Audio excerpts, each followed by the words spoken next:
परम पूज्य आचार्य गुरुवर सागर जी महाराज की जय।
प्रथम ध्यान में चतुर्गति के दुखों का वर्णन पंडित दौलत राम जी ने किया है और इस कारिका नंबर 2 के माध्यम से पंडित दौलत राम जी पहले दुखों को दिखा करके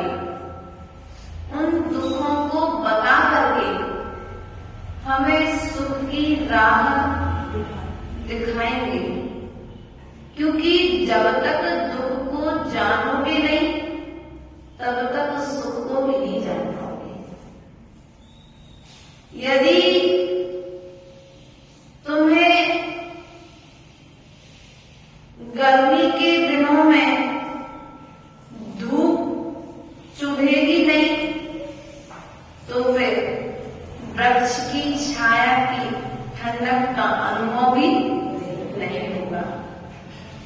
उसी प्रकार से दुख को जान करके सुख की अनुभूति कराने के लिए पंडित दौलत राम जी ने कहा था कि इस जीव के लिए गुरु करुणा करके, देखो संसार की शिक्षा देने वाले बहुत लोग हैं।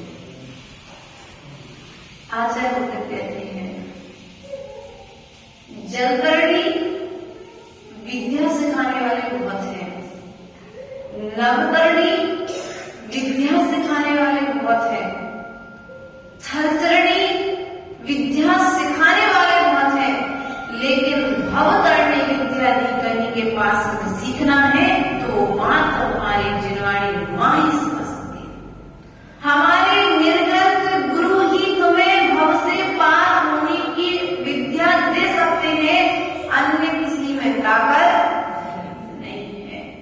इसलिए प्रिय बंधु, आज तक हमने स्कूल की शिक्षा ग्रहण की है, अर्थात पैसे कमाने की कला तो हर कोई सिखा देगा, लेकिन पुण्य कमाने की कला यदि कोई सिखाएगा तो मात्र हमारी मां जिनवाणी है।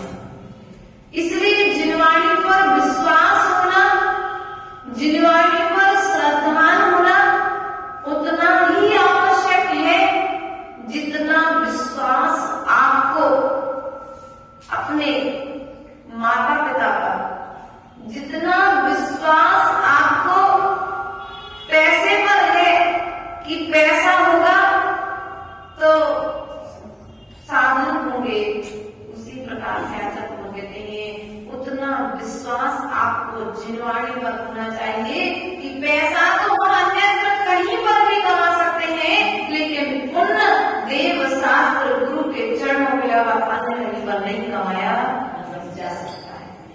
भैया क्यों आए इतनी ठंड में लेके सोइए, क्यों आके सुबह से भगवान का अभिषेक कर, ठंड नहीं लगी? नहीं। क्यों क्यों नहीं लगी ठंड? क्योंकि पुण्य कमाने का समय है। हम धन तो दिन भर कमाने की दुकान पर बैठ करके, लेकिन पुण्य कमाने का समय है ब्रह्म मुहूर्त। ये जो प्रवचन सभा है ये पुण्य कमाने का स्थान है, अर्थात ये पुण्य सभा है, हमारे पुण्य को वृद्धि करने वाली सभा है, क्योंकि यहाँ पर जिनवाणी की उपासना चल रही है। सभाएं तो बहुत लगती हैं, नेताओं की सभाएं तो बहुत देखी है,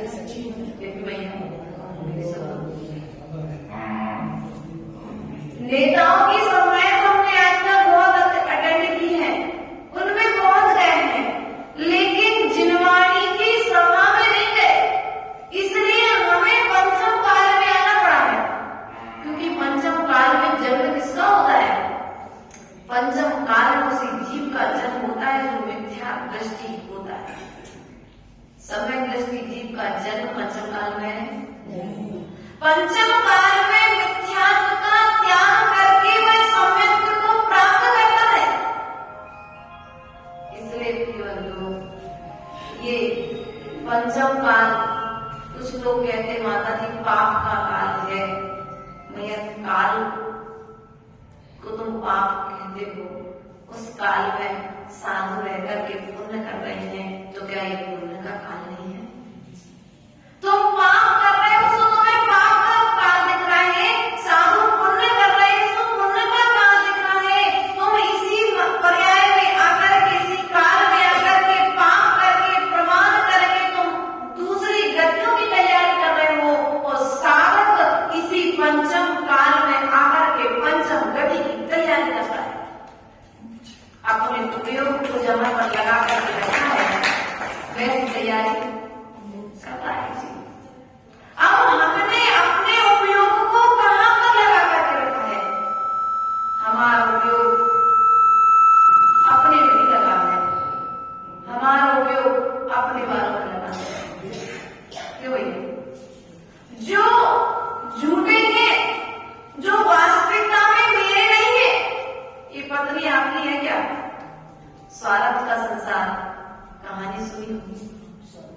हाँ देखी होगी। यहाँ पर पाठशाला के बच्चे एक्टिव हैं। आपने सब तरह की कहानियां देखी हैं। वो कहानी किसी दूसरे की नहीं है। जिसके लिए नीतीश भैया सुबह से लेकर के शाम तक आप विराजमान है दुकान पर, वो पुत्र अंतिम समय में तुम्हारे साथ ले जाने वाला, विश्व पर विजय प्राप्त करने वाला वह महाशय जब मरण को प्राप्त हुआ तो वह भी अपने सब रत्नों को छोड़ करके चला गया। विश्व पर विजय प्राप्त करना बहुत आसान है, लेकिन अपनी इन पंच इंद्रियों पर विजय प्राप्त करना, एक बार तुम अपनी इंद्रियों पर विजय प्राप्त कर लो, तुम्हें विश्व विजय बनने की आवश्यकता। विश्व विजय बनोगे तो मात्र एक लोक की जीत जयकारा करेंगे, लेकिन यदि इंद्रिय जय बन गए तो तीनों लोक के जीत में नमस्कार करेंगे। इसलिए इंद्रिय जय बनो। हमारे अनंत देव क्या बने? इंद्रिय जय बने। क्या बने? इंद्रिय जय बने। उन्होंने दूसरे पर विजय प्राप्त करने की कोशिश नहीं की, उन्होंने दूसरे पर शासन करने का पुरुषार्थ नहीं किया, उन्होंने स्वयं को अनुशासित कर लिया, तो तीन लोग के जीवन के चरणों में नतमस्तक हो गए। हमारा पुरुषार्थ, हमारी बात सब माने, हमारी एक अलग पहचान हो समाज में, हमारा संघ में एक अलग नाम हो, हमारी चर्चा मेरे गांव में सब लोग करें, हमारा नाम पेपरों में आए।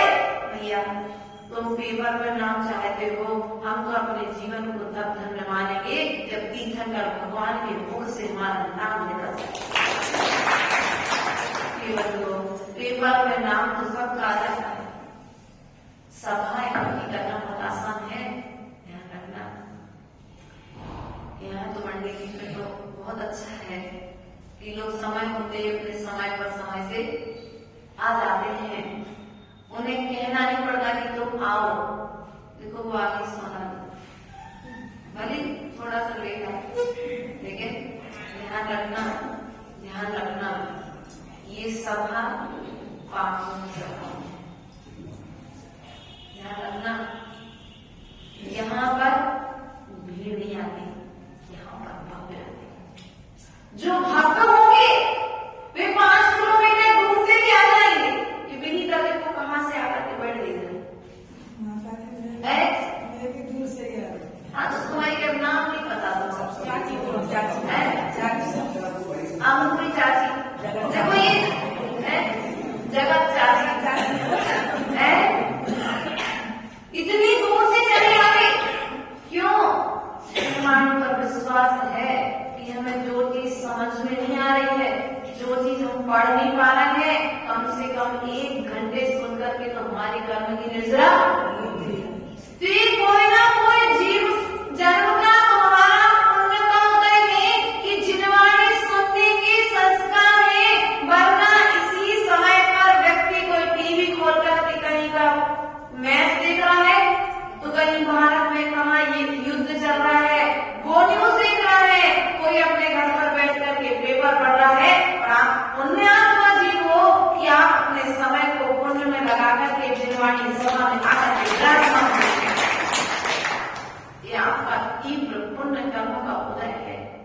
कभी भी अपने पुण्य को कम मत होने देना, क्योंकि आचार्य भगवान कहते हैं चित्त से नमोकार मंत्र सुनने वाला वह सर्व भी देव पर्याय को प्राप्त हो गया।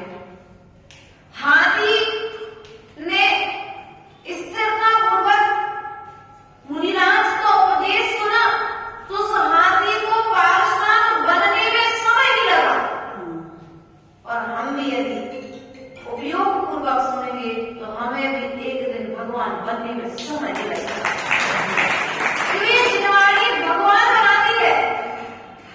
यहाँ फैक्ट्री है बहुत सारी। माता जी कह रही, माता जी यहाँ पर कौन से पार्ट होते माता जी? एरोप्लेन है ना? आज बहुत सारे यहाँ पर फैक्ट्रियां हैं, नाना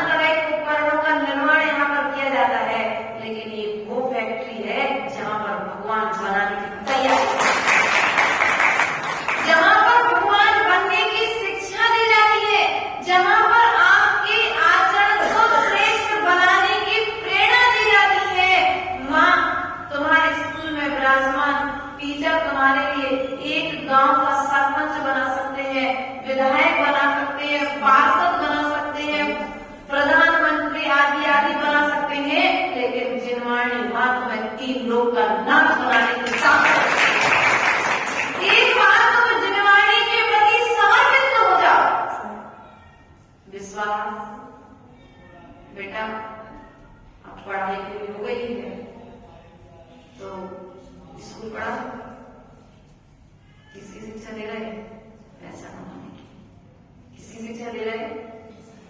पैसा नहीं। माँ बच्चे से कहते बेटा सुबह उठ करके भगवान का अभिषेक करने जाओ, सुबह उठ करके स्वाध्याय समाज सुनने जाओ, आहार दान के समय दिन अगर हम साधु है तो आहार दान करो, क्योंकि आचार्य भगत गुरुदेव कहते हैं कि पुण्य की जड़ कहाँ पर है। आप लोग जड़ में पानी देते हो कि पत्ते में पानी देते हो? पानी कहाँ देते हो? आप लोग की चर्चा चल रही है, पत्ते में पानी देते हो कि जड़ में पानी देते हो? माता जी को विश्वास है, मैं भी देती है माता जी को, यहाँ वाले तो सब पत्तों में पानी दे रहे हैं, और पत्तों में यदि पानी दोगे, क्योंकि आपका समय ज्यादा है भैया, समझ में आ रही ना बात? आपका समय ज्यादा हरा है संसार की क्रियाओं में, पैसा कमाने में। आचार्य भगवान कहते हैं पैसा कमाने की जरूरत नहीं है, तो पुण्य तो कमाओ, पैसा तुम्हारे पीछे पीछे आ जाएगा। तो पुण्य तो कमाओ, तो पुण्य तो करो। इसी नगर में ऐसे ऐसे लोग होंगे जो पहले कुटिया में रहते तो राजमहल बन गए। किसके प्रभाव से? बोले हमने एक छोटी सी प्रतिमा रखी थी मंदिर में, जब हमारी गुंजाइश नहीं थी, लेकिन समाज आएगी एक छोटी सी प्रतिमा रख लो भैया, तो हमने उस प्रतिमा में कुछ दान दे दिया था। तो आज हमारी उन्नति इतनी हुई कि आज हमारे लिए भगवान के लिए हमने छोटा सा सिंहासन दिया, आज हमारे लिए बहुत सारी विभूति प्राप्त हुई। तो तुम पुण्य कमाओगे तो तुम्हें पैसा, और तुम कर क्या रहे हो? आप लोग पैसा, आप लोगों ने पैसे को कमा करके आप लोगों ने कमाना चाहते हो, व्यवस्था उल्टी हो चुकी है। पहले का व्यक्ति धर्म को स्थान देता था और आज हम धन को स्थान देते हैं, इसलिए हमें धन्य होने में समय लगता है। आपने क्या कहा माता जी धन्य हो? आप दोनों ने इतनी छोटी उम्र में दीक्षा ले ली, घर में सब कुछ था, कोई कमी नहीं थी, 3 भाइयों में 2 लौती बहनें थी, चाहते तो लाड़ से रहती और लाड़ से थी, क्या कमी थी? लेकिन फिर भी हमारा जीवन विवाह करके धन्य नहीं हुआ, हमारे मनुष्य पर्याय हमारी चर्चा मात्र स्वर्ग और मनुष्य लोक तक न रह जाए, हमारे चारित्र की चर्चा 3 लोक में फैल जाए, ऐसे चारित्र को धारण कर लिया। प्रिय बंधुओं, प्रयास और पुरुषार्थ करो, गुरु तुम पर करुणा करके, क्या करके? दया करके तुम्हारे लिए धर्म का उपदेश दे रहे, और हमें धर्म की बात अच्छी ये ध्यान रखना। बच्चा जब बीमार होता है ना तो कड़वी औषधि से भी अच्छी है क्या? बोलो तो। लेकिन फिर भी क्यों आता? खिलाते हो ना, नाक दबा के जबरदस्ती, और पकड़ में नहीं आता तो 2 दिन से पकड़वाते तो भैया ये औषधि उसको ग्रहण कराना जरूरी है। उसी प्रकार से भले ही तुम्हें आज चारित्र की बात थोड़ी सी समझ में नहीं आ रही है, कठिन लग रही है, नियम पालन करने में तुम्हें लग रहा है नहीं जाना माता जी के पास, माता जी नियम देती है। नहीं भैया, आज तुम्हें हम जबरदस्ती भी यदि नियम दे देंगे तो वो औषधि कभी न कभी तुम्हारे लिए संसार के लोगों से बचाने के कारण बनेगी। इसलिए इतना विश्वास रखना, नियम कठिन हो कड़वी औषधि की तरह। अगर तुम श्रद्धा पूर्वक पालोगे तो जैसे वह औषधि बच्चे के लिए स्वास्थ्य को ठीक करती है, उसी प्रकार से ये जिनवाणी की औषधि, ये नियम संयम, ये तुम्हारा चारित्र तुम्हारे लिए संसार के दुखों से बचा लेगा। रोग कौन से हैं अपने लिए? 3 रोग हैं। कौन से रोग हैं? कौन कौन से? जन्म, जरा और क्या कहते हैं? जन्म, जरा, मृत्यु, विनाश। उपनासना जन्म प्रभामिति करके आए ना। हो गए 3 लोग शांत। चौदारो उपनासना नैवेद्य प्रभामिति हो गई 14 शांत। अब निकल रहा दरवाजे के बाहर में, क्या होना है सबसे पहले कितने भैया बोलो तो ऐसा करने से 14 शांत होगी क्या? ये व्यवहार में ये क्रिया करना अनिवार्य है, क्रिया करना छोड़ना नहीं है, लेकिन भीतर में तप आदि करना भी अनिवार्य है, एकासन करना भी अनिवार्य है, उपवास करना भी अनिवार्य है, 14 की वेदना को शांत करना है। तो आशा भगवान कहते हैं बाहर में भले तुम भोजन करते रहो, लेकिन भीतर में यदि जिनवाणी का स्वाध्याय करोगे तो ये जिनवाणी मां तुमसे कहेगी। अभी हम जब पढ़ेंगे मनुष्य पर्याय के दुख, नरक गति आदि के दुख प्रारंभ होंगे, तब पंडित दौलत राम जी सिंह छेड़ाला ग्रंथराज में कहेंगे कि हे जीव, तूने इतना भोजन किया है, इतना भोजन किया है कि उस भोजन का यदि हिसाब लगाया जाए तो सुमेरु पर्वत के जैसे सुमेरु पर्वत के कई सुमेरु पर्वत खड़े हो जाएंगे, लेकिन तेरे द्वारा किए गए भोजन का हिसाब लगाना संभव। तूने इतना पानी पिया है कि भगवत आराधना ग्रंथ में छपक के लिए संबोधन देते हैं शिवकोटि स्वामी। उस समय का कथन आया है कि हे जीव, तूने इतना पानी पिया है, इतना पानी पिया है कि उस पानी का यदि आज हिसाब लगाया जाए तो समुद्र के समुद्र भर जाएंगे, लेकिन हिसाब लगाना संभव नहीं। जब तुमको ऐसा उपदेश जिनवाणी मां देगी तो बताओ तुमको भूख लगेगी क्या? क्योंकि जिनवाणी पढ़ने के पश्चात तुम्हारी क्षुधा को शांत करने को चंद लाइनें जो मैं पूजन में पढ़ ली वो तो अपनी जगह कार्यकारी थी ही, लेकिन मूल में यदि कोई कार्यकारी है तो वो है जिनवाणी का स्वाध्याय। कौन है कार्यकारी? जो सीधा असर करता है। माता जी ऐसा कुछ उपाय बताओ जिससे हमारे व्रत लेने के भाव हो जाए।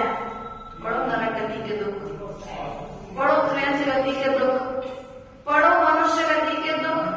अब भोग रहे हो, पढ़ने की जरूरत क्या है?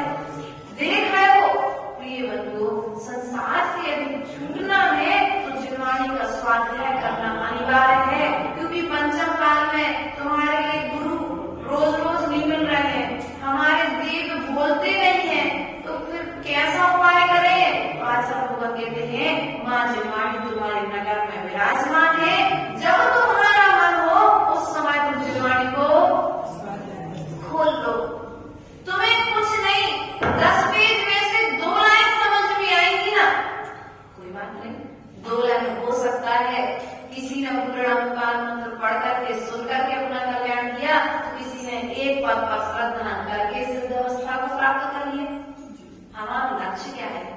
दुखों से बोलो तो बचना, प्राप्त करना, दुखों को छूटना है ना। तो छोड़ने से ऐसा नहीं होगा, ऐसा नहीं, बंधे तो है नहीं है, हम खुद दुख के कार्य कर रहे हैं, इसलिए भी दुख हमें मिल रहे हैं। तो हम प्रयास और पुरुषार्थ करें संसार को छोड़ने के लिए, दुखों से बचने के लिए। गुरु के द्वारा जो शिक्षा हमारे लिए दी गई है उस शिक्षा के लिए हम मन योग, वचन योग और काय योग, इन तीनों योगों को स्थिर करके सुनेंगे। यदि नहीं सुनोगे तो देखो, यदि कपते हाथों में किसी व्यक्ति के हाथ कपते हो और उसके हाथ में दूध का गिलास पकड़ा दिया जाए तो फिर दूध बोलो तो चलेगा ना, गिर जाएगा ना जमीन पर। उसी प्रकार से यदि 6 डाला को सुनते समय आप अपने मन को चंचल रखेंगे, स्थिर नहीं रखेंगे, तो ये 6 डाला आपको समझ में आने वाली नहीं है। इसलिए अपने मन को, वचन को, काय को स्थिर करते हुए हम 6 डाला ग्रंथराज की दूसरी गाथा में कल प्रवेश करेंगे इन्हीं भावनाओं के साथ। बोले परम पूज्य आचार्य गुरुवरेश्वर विभव सागर जी महाराज की जय। आज जिनवाणी की महिमा आपको बताई है, अब महिमा का आचरण आप कितना करते हैं वो कल में पुनः प्रारंभ पता पड़ जाएगा। इसलिए जितना समय मिले स्वाध्याय